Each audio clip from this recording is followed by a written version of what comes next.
দেশের কয়েকটি জেলায় ভয়াবহ বন্যার পর পানি কমে পরিস্থিতি স্বাভাবিক হওয়ার সঙ্গে সঙ্গে বেড়েছে স্বাস্থ্য ঝুঁকি। বেড়েছে ডায়রিয়া, চর্মরোগ, জ্বর, শ্বাসকষ্ট, নিউমোনিয়া সহ পানিবাহিত রোগের প্রাদুর্ভাব। আক্রান্তদের মধ্যে বেশিরভাগই শিশু ও বয়স্ক। চিকিৎসার প্রয়োজনে ফেনী জেলার একটি হাসপাতালে এসেছেন আসমা আক্তার, কিন্তু সঠিকভাবে সেবা পাচ্ছেন না বলে অভিযোগ করেন তিনি। আমি কোন ডাক্তার পাই নাই, যে জরুরি বাড়ি গেছি, ওখানে থেকে ভর্তি নিয়েছি। ওখানে ভর্তি করানো যা ওষুধ লিখছে ওগুলাই আমাকে দিছে, আমি ওগুলো বাইরে থেকে কিনে আনছি।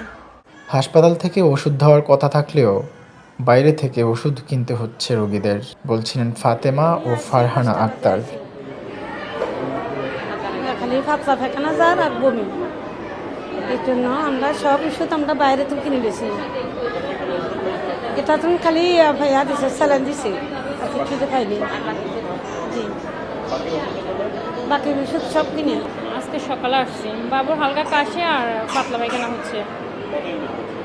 আজকে 4 দিন ভর্তি হয়েছি, আজকে সকাল 9টা। জি, আচ্ছা, মোটামুটি আলহামদুলিল্লাহ ভালো। ডাক্তার এই যে এখানে দেখা গেছিলাম চেম্বারে, ওই যে রুমে যাই দেখে নেই আর কি। ডায়রিয়া ওয়ার্ডে ধারণ ক্ষমতার প্রায় 10 গুণ বেশি রোগীকে চিকিৎসা সেবা দিতে হিমশিম খাচ্ছে সরকারি চিকিৎসা কেন্দ্র।